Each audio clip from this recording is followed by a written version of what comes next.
News Mount Sylvia. Now to sport with Meredith Sheehan. Welcome to the We Are Change weekly show that I guess we will start calling, What the Hell Really Happened Last Week, where we will go over all the news that you're not supposed to know about from this week. And suka pizdziec blać, this week has been nuts. Today is April 9th, 2017, and in this video we will be talking about Venezuela, Belgrade, 7-year-old neocons, new information about the death of Seth Rich, and yeah, of course, World War III, plus a lot more. Let's just get right to it. And before we get to the doom and gloom of World War III, let's talk... Oh, yeah, no, we got nothing. It's more doom and gloom. We just found out this week that the CIA didn't just torture people at Guantanamo Bay or Camp X-Ray during the entire Gitmo scandal, but they also experimented on human beings. Yes, the very trustworthy CIA, the deep state that really runs the mainstream media, ran psychological tests on subjects that they were waterboarding, rectal rehydration, sometimes raping, and just doing a whole slurry of unimaginable things. You think that would be important to know? Moving on, we're also finding out from new chat logs between the alleged Democratic National Committee hacker Guccifer 2.0 and a Playboy centerfold model that purports to reveal Seth Rich as the primary leaker of the DNC emails that proved highly disruptive during the 2016 presidential election campaign to Hillary Clinton. Now, there really isn't any substantial evidence to prove this, but with the leaked DM from Guccifer 2.0, you can see Guccifer saying that Seth was his whistleblower. Now, if you don't know who Seth Rich was, he was the 27-year-old staffer who was mysteriously murdered at 4 o'clock in the morning on a deserted Washington, D.C. street. The authorities said this was a botched robbery, but his watch, wallet, and credit cards were not stolen. Now, of course, there was no witnesses to his death, raising many alarms and questions, leading people like Julian Assange and others to raise a bounty, which is now at $100,000, so people could get information to what really happened to Seth Rich. In other news, people in Venezuela are rioting since an opposition leader who was going to run against the current president, Nicolas Maduro, was just barred and banned for running for 15 years due to an alleged mismanaging of government funds allegation that was raised against him. This led many people to say, what the hell? Take to the streets and try to fix their utterly devastated country. Also, in other mass uprising news, there's 80,000 people right now that have taken to the streets of Belgrade yesterday to protest a dictatorship in their country. Now, of course, usually the mainstream media is usually favorable to protest when they serve the national security interests of the United States and push State Department lines. But when they're not, they usually just completely censor it because showing people rising up against the establishment is not something they really want to promote unless it fits their goals because they work for the establishment, even though this is major news. So let's just get to the most important news of the week, and that of course is the bombing. And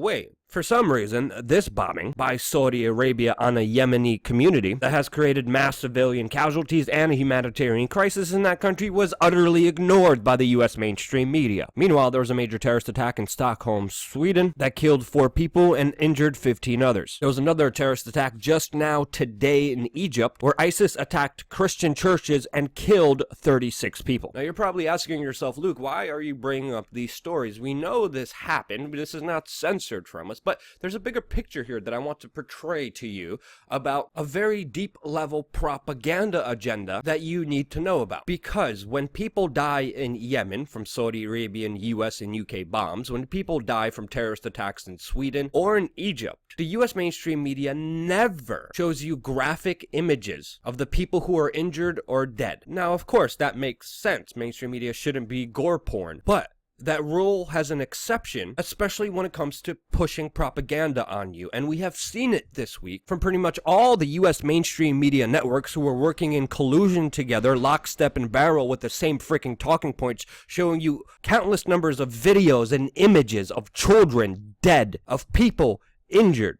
Extremely graphic content of the worst human suffering you could imagine, and they throw it in our face, and this time they use those gory images mainly because it evokes an emotional response out of you. And they only do it when they want to push a certain agenda, because we haven't seen the torn up bodies in Sweden, the dead Christians in Egypt, the bombed children in Yemen. Those images are denied to us because they don't want you to be emotionally invested in something that is against their agenda. In Vietnam, when journalists came back and showed graphic images of US soldiers and innocent civilians being wounded or murdered, those images on the American television screens in the 60s spurred and created the anti-war movement. Images have power, and now we are seeing a coordinated effort by the US mainstream media, lockstep and barrel with the deep state, doing the same thing, but to ultimately create a bigger war and a bigger conflict, which will eventually create more mass human suffering. Now, that is just one layer of propaganda used against us. It gets a lot deeper, as we saw this week from Jake Tapper, who tweeted that more people should follow Alibed Bana for more news on Syria. Bana is supposedly a Twitter account of a 7-year-old refugee girl from Syria that in perfect English and perfect grammar is ushering neoconservative talking points supposedly on her own accord, ultimately calling for and demanding that the United States and Donald Trump bomb the crap out of the Syrian secular government that is fighting against ISIS. And they're doing this mainly because people don't believe Donald Trump or John McCain or even the mainstream media about their lies about how they care about human life, because we know they don't. So they have literally sunk so low as to use the image of a 7-year-old refugee girl to push their talking points and propaganda on you. Now, moving forward, we have Mike Cernovich, who predicted the Syria strikes hours before it happened. He broke the Susan Rice story, and he just tweeted that, quote, according to his source, on June 1st or sooner, boots on the ground, multiple sources today on Syria. Foreshadowing something that Donald Trump supporters have been in complete denial of, and that is the fact that this war, these military strikes, these acts of aggression with the United States becoming the police of the world, is only expanding under Donald Trump. It's something me and former Congresswoman Cynthia Mckinney were warning you about earlier this week, before the bombs even started dropping, telling you how Donald Trump sold out to the deep state and establishment and shouldn't be trusted. And of course, all the signs were there. Why would Trump add a historic $54 billion increase to the military spending budget if he wasn't planning on using it? And after this week, where Donald Trump launched Tomahawk missiles at a Syrian-Russian military base, the situation now is getting even more out of hand, as we're getting reports of U.S. tanks and troops amassing on the Syrian border from northern Jordan, after previously deploying more troops to Jordan, and on the heels of meeting the president of Jordan at the White House. As the Russians are mobilizing their military fleets towards the Atlantic, so are the Iranians that have just deployed 3 warships with 1,000 commandos on board. Israel is flying their fighter jets very aggressively in the region, and not only are they praising Trump's airstrike on the Syrian government, but they are calling for 100,000 settlers to occupy the contested Syrian Golan Heights region, using this opportunity for a potential land grab. And as Partisan Girl puts it together very cohesively, what Donald Trump and the deep state are doing is playing a very dangerous game of chicken with Russia, China, North Korea, and Syria, who have demonstrated that their foreign policy is very unstable. As we're seeing, where just moments ago, Russia and Iran warned the United States that they will respond with force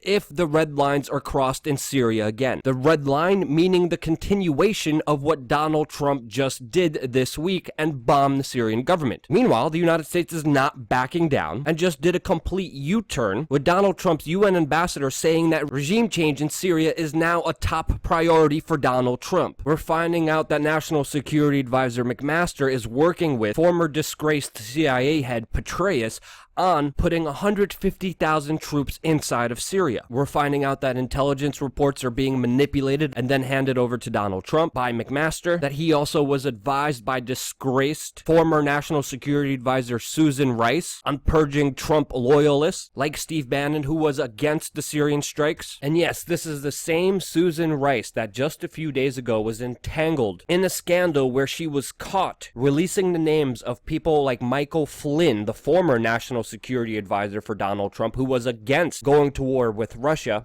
exposing him, revealing his name, which ultimately led to an entire scandal that made Michael Flynn resign from being Trump's National Security Advisor, which then made Donald Trump replace Michael Flynn, who didn't want war with Russia, with McMaster, who is a CFR globalist that does want war with Russia. And now he is calling the shots, escalating the very grave tensions that we're seeing right now between the United States and Russia. And if that wasn't bad enough news, now we have a potential nuclear conflict with North Korea. As Asia's biggest nightmare is coming to fruition, the United States is deciding to send in U.S. Navy strike groups to the North Korean border, as the North Koreans are scrambling to develop nuclear weapons ever since the United States bombed Syria. Seeing this as a threat, the unpredictable North Koreans will, of course, act in a very unpredictable way. So yeah, that is the news this week.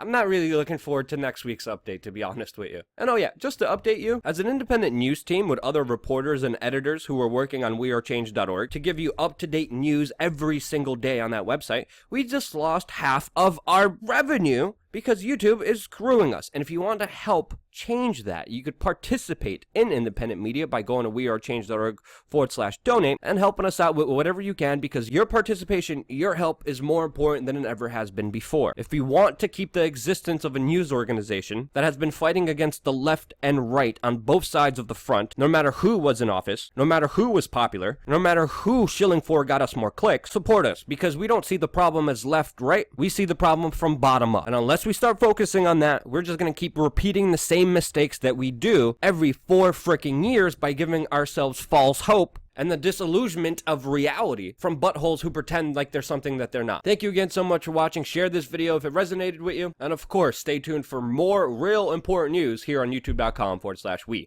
are change.